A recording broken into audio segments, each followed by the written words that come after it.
نبی اکرم نور مجسم حضرت محمد مصطفیٰ صلی اللہ علیہ وآلہ وسلم جس شب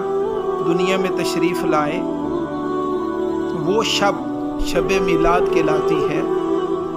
اور یہ شب قدر سے افضل ہے۔ شب قدر کو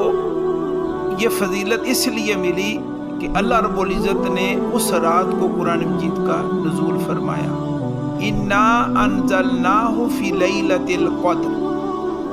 بے شک ہم نے اس قرآن مجید کو قدر والی رات میں نازل فرمایا، اور وہ الف سنہ سے زیادہ عزت والی برکت والی۔ تو جس شب نبی اکرم نور مجسم حضرت محمد مصطفیٰ صلی اللہ علیہ وسلم تشریف لائے، اس شب کی عظمتوں کا عالم کیا ہوگا کہ جس شب اللہ کا قرآن نازل ہو تو وہ